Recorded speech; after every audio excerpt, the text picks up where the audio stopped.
Баршаңызға сәлем, менің арнама қош келдіңіздер. Бүгін сіздермен бірге осындай өте жылдам жасалатын, өте дәмді тіске басар дайындайтын боламыз. Менімен бірге болып, видеоның соңына дейін көріп, арнама тіркеліп, лайк басуды ұмытпаңыздар. Алдымен бізге осындай кабачки керек болады. Осындай екі шеттерін барлығын кесіп алатын боламыз. Және де осылай кабачкемізді дөңгелектеп кесіп аламыз. Қатты жұқада емес, қалың емес, орташа дөңгелектеп кесіп алатын боламыз барлығын. Осылай кесіп алғаннан кейін ендігі осылай ортасын шұңғылдап ойып алатын боламыз. Осылай дөңгелектеп кесіп ойып, астынан қатты шұңқыр алмаймыз. Тесіп тастамаңыздар, тек қана бетіңгі несін алып аламыз осылай. Мына осылай барлығын алып,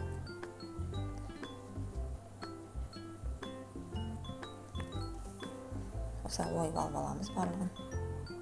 Дайындап.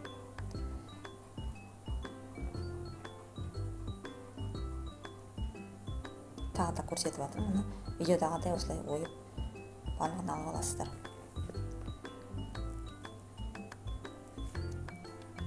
Өте дәмді және жылдам дайындалады. Қонақ келгенде тез-тез дайындай салсаңыздар болады. Дастарханыңызды ашып тұратын өте әдемі тіске басар. Мына барлығын осылай ойып алдық. Ендігі осылай ыдысымызға барлығын салып алатын боламыз барлығын. Үлкендеу ыдыс болса, барлығын бірдей сегізіп салып аламыз. Және де үстіне паприкамызды осылай сеуіп, молынан сепсеңіздер болады. Және де дәм тұзымызды дәміне қарай өзіңіз келтіріп саласыздар. Және де мен осылай кептірілген чеснок салдым. Сіз қалауынша свежий салсаңыздар болады.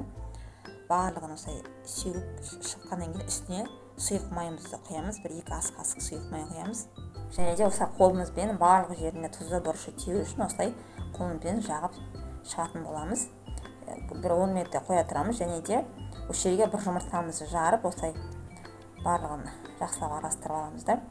Және де ұн керек болады бізге. Ендігі осы кабачкиімізді біз духовкада пісіретін боламыз. Мына пергаментный жайып біз немізге фротминамызға, және де осылай кабачкиімізді ұнымызға былғап, осылай аунатып алатын боламыз ұнымызға. Және де жұмыртқамызға малып алатын боламыз. Барлық жағына тегізіп малып алатын боламыз. Осылай біртіндеп арасын ашыңқырап пергаментный бумағымызға қойып шығатын боламыз. Тағы да бір рет көрсетіп жіберейін. Осылай ұнымызға малып, және де осылай жұмыртқамызға батырып алатын боламыз. Барлығын осылай жасап шығамыз. Кабачкиіміздің барлығын. Ендігі осы кабачкиімізді 190 градуста 20-25 минутта пісіріп аламыз. Қызарғанша пісіру қажет. Және де ендігі біз ішкі салмасын дайындайтын боламыз. Мында менде саңырауқұлақты осылай сырт қабығын барлығын ашып тазалап алатын боламыз. Енді осы саңырауқұлақтарымызды әдемілеп көбіктеп уақтап турап алатын боламыз. Қатты уақтамаймыз, орташа әдемі тураймыз. Ендігі мына ойып алған кабачкиіміздің ортаңғы бөліктерін осылай барлығында әдемілеп көбіктеп турап алатын боламыз. Осылай барлығын турап алып шыққаннан кейін ендігі біз осындай сладкий перец қолданатын боламын. Осылай жарты бөлігін кесіп алып, бұны да көбіктеп турап алатын боламыз әдемілеп.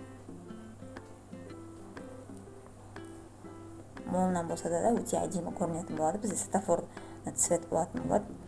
Өте әдемі.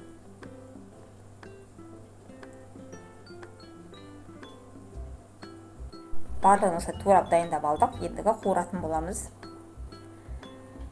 Табамызға майымызды құйып, және де үстіне осылай барлық турап алған нелерімізді салып алатын боламыз.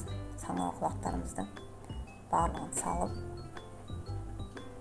қызып тұрған майға салып, үстіне дәміне қарай тұз бұрышымызды, чесногымызды салып, паприкамызды салып, барлығын қатты отта қуырып алатын боламыз. 5-7 минутта қуыратын боламыз. Отымыз қатты болу қажет, сонда бізде езілмей, жабыспай жақсы пісетін болады. Осылай араластырып тұрып, осылай қуырып аламыз. Қатты отта болу қажет. міне бізде барлығы 7 минутта қуырылып шықты, өте әдемі болып. Ендігі мына біздің кардиналарымыз дайын болды. Мен 25 минутта қызарғанша пісіріп алдым.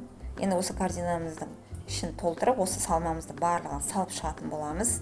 Міне осы салып шықтық, өте әдемі, өте дәмді. Міндетті түрде жасап көріңіздер, сіздерге ұнайды деген сенімде. Қазіргі жазғы уақытқа өте әдемі тіске басар. Сіздермен болған Рима. Арнама тіркеліп, лайк басып, комментарий қалдырып ұмытпаңыздар. Келесі кездескенше ас болсын.